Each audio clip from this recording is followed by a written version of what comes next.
clarity. What do we do in a situation like this? So I'm so grateful for the messages that are coming out from the pulpit in all different places that is bringing hope and clarity and faith into the hearts of people. That's why it's important for us to gather like this. That's why it's important for us to follow services, after services, because that's where you're going to get the answer. Listen, you are not going to get it from the world. The world will give you such confusing news. Come on. You get 3-4 doctors telling you why it is necessary and why it is safe for you to take it. Then you find another few experts who are coming out and saying why you should not take it. And so there's these two things, and one moment you say, yeah, I should go and register. Then before you can register yourself on My Sajatra, whatever, the next news comes in and you become to get frightened and call up one another. So what do you think, huh? Especially people like my age. After all, how long we got to live? Why bother go and take? Do I plan to travel around the world? Answer is yes. I don't know, but why go and do all this? Is it bad? Is it good? And so even in the Christian, I'm talking about the Christian world. The Christians themselves are becoming very confused. So clarity needs to come from the presence of the Lord. Come on, amen. Amen. All right, so God comes through with a few things, few instructions. The one who is leading you, I may not, even though I don't feel Him, He is still leading me. Even if I don't see Him, He's still leading me. It says, God led them by the long route and deliberately had them hemmed in by the wilderness. So now they are absolutely helpless. And that's the way God sometimes leads us, so that we can turn to Him and say, God, speak to me. And how many of you are glad that God still speaks to us? God still speaks in different ways. He brings so much of comfort into our hearts and into our lives. So here are the instructions. Let me try to go as quickly as possible. All right, number one, the first thing is He says, stay courageous. Stay courageous. Do not be afraid. Verse 13. Why? Because in verse 10 it says they were terrified. Whenever God says don't be afraid, it means that they are afraid. Come on, amen. When He said to Joshua, do not be afraid, be very courageous, it meant that Joshua was not courageous. He was discouraged. So he had to be encouraged. He had to have courage infused. The word "en" is in. Courage to have boldness, to be in. Let courage be inside of you, encouraged. And he was discouraged. So someone said, there are 365 fear nots in the Bible. Do not be afraid in the Bible. Some say there are 366, one for every day of the year. But I'm sorry to disappoint you, there are only 108. But the point is, it is the most repetitive commandment in the Bible. Why? Because God knows our makeup. The slightest thing happens and we become very afraid. Now, faith and fear are the same thing. I've said this before. Faith is believing that the things you have not seen will come to pass. Amen. I believe it. And so I will see this come to pass. Fear is believing that what you do not see will come to pass. Same thing.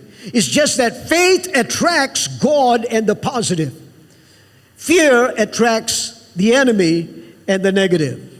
I'm sure you heard the story about this lady, this couple married many, many years, and every time there's a sound downstairs, the wife will say, there's a burglar in the house. Go and check. Husband will say, listen, it's okay, just sleep. It's just maybe a cat or maybe a rat. I don't know, but just sleep. It's okay. No, go and check.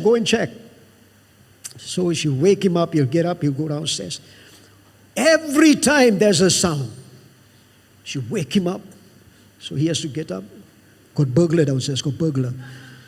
So he'll go downstairs. So one day he came downstairs, turned on the light, and there was a burglar. And the burglar got frightened, and he got frightened. Then he looked at the burglar, and the burglar was about to run. He said, wait. Please, wait. Come upstairs. I want to introduce you to my wife. She has been waiting for you for 10 years. The thing Job said that I feared the most has happened to me. So I pray that you and I will be wise enough to understand we have got to shift from fear to faith. We do get frightened. Even David, the great giant slayer, said this, when I am afraid, I will trust in you. Later on, the other writer says, I will trust in you and not be afraid. Amen. But the first thing is be courageous. The second thing he says is stand still. Another translation, verse 13. Stand still. Stop being so fidgety. Stop being, some people suffer from what I call, when the kids are doing things and moving down. I said, why, you got ants in the pants? Kind of thing. You cannot sit down. Sit down a little bit, get up. Have you met people like that? Non-stop. They will sit down, get up, go to the fridge, get down, come back, sit down again, sit, watch TV, then get up, go and do something, come back. Now stop looking at one another, all right? I'm just saying. They're just so fidgety. And so what happens is when they get bad news like this, they are so faithful in checking the latest news. Today, how many people? Yesterday was 1,004. Today, how many? I wonder whether the borders can be open. They are more faithful in looking at this news than the Bible. And you wonder why they are confused. Why they are in conflict all of the time. Because, we cannot stay still. We've got to keep on. So God is saying, listen, stay still. I'm sure you've all heard of the Chicken Little syndrome, right? Among Christians. Something happens. Oh, this is the end times. Jesus is coming soon. This is one of the things that's taking place in the world. COVID is something, is preparation for the second coming. So if you get the vaccination, you'll get 666. It's the mark of the Antichrist. Do not take the mark. Heard that not? Heard before not? So don't take the vaccination because the vaccination got something inside. They put inside your hand. The moment they put inside your hand, you have got the mark of 666. So don't take the vaccination. Christians, instead of spreading hope and encouragement, they are spreading fear. They are adding to the fear of the people. Y'all know not, y'all don't. And they are telling unbelievers. You remember there was a can, I do not know what drink it is, they got 3 marks coming down like a scratch. Have you seen that one? Have you seen that one? Like 3 green marks coming down, like somebody said. That is actually the mark of the devil. It's 666. Antichrist. Don't drink that drink. The moment you drink, you're part of the Antichrist. And Christians living in such fear. And so everything, that Chicken Little, the moment something falls down, the sky is falling kind of thing. Come on, man. We are supposed to be promoting faith. Come on, amen? I call those people wonderful people in a wrong sense. Because they're always wondering whether Christ is coming now. Second coming. They're all wondering who is the Antichrist. I think it is Bill Gates. Okay? If you think it is, he's not the one, don't worry. He's a good man. Okay, whatever it is people say, he's not the one. All right, number 3. See God's hand. Verse 13. See the salvation of the Lord. Remember, He is leading. Are you a child of God? Then He is leading you. He has never let go of your hand. He is still holding. That's why I like that song Waymaker, because He will never, I don't feel Him, but He is there. I don't see Him, He is there. He has never left you, man. Somebody said the right translation, when Jesus said to the disciples, I will never leave you nor forsake you, the word I will never leave you is 5 times. I will never, never, never, never, never leave you. Why you need 5 times? 1 time not enough. No, I will never leave you, really. Never, sure not. I will never. We keep asking again and again and again. So 5 times he has to say, I will never, never, never, never, never leave you. Enough or not? All 5 fingers out to hold your hand. I will never leave you, nor forsake you. Come on, amen? He will never leave us, nor forsake us. See God's hand in everything that he has done. If he made a promise to the Israelites, I am bringing you into the promised land, will he fulfill it? When God makes a promise, it is a yes and an amen. He will bring you to the end of the road. Church, you and I have got a Bible, and the Bible tells us that we are winners at the end. We don't lose. Revelation clearly declares that we are winners. God knows our future. And there is nothing that the enemy can plan and outthink God. He can never. In a chess game, the enemy moves one, God moves one, the enemy moves the second one, God checkmates him. I mean, it's just so fast. God just, you move and then you start thinking, God just moved, ding, next move. God is so fast because God's thoughts are way beyond our thoughts. Number 4, stop crying. Verse 14, the Lord will fight for you, this is a translation, while you remain silent. Which means what? As long as we, now listen, this one you never see before. I didn't see this until I read it again. Verse 15, then the Lord said to Moses, why are you crying out to me? Where does it say Moses cried out to the Lord? The people cried out, yes. Moses cried out, we don't see that. So there's a big difference between whining and crying out to the Lord. Come on. When they were crying out to the Lord, they already had made up their minds, this is a bad deal. That's why the moment they cried out, they turned to Moses and said, why did you bring us into this place? Complaints will never follow a true cry and prayer to the Lord. Praises will always follow true praying and true crying out to the Lord. Come on. Huh? But whining, complaining, that's not a cry. Many whine to the Lord, but they don't really cry out to the Lord. So God was looking at the heart of Moses. Moses' heart was basically crying out. He didn't cry out like the people cried out, God, help me, God, save me. Loud prayers, not necessarily heard by God. But God looks on the heart. And Moses' heart was, I don't know what to do. How do I do this? He's used to leading great armies. Now he's leading a bunch of slaves. They've come to the end of the road. It's a cul-de-sac, the Red Sea, the front of it. How do I do this? There's a cry inside his heart. And God says, now you stop crying. There are certain times where God says, 3 times in the Bible, where God says, stop praying. Get up and start doing something. Why are you crying to me? But when you are silent, when you begin to say, God, I'm just going to trust you and stop my whining, stop the praying out of fear. Many prayers are surrounded, your minds are surrounded by the problem when you are praying. It is not filled with the presence and the greatness of God when we are praying.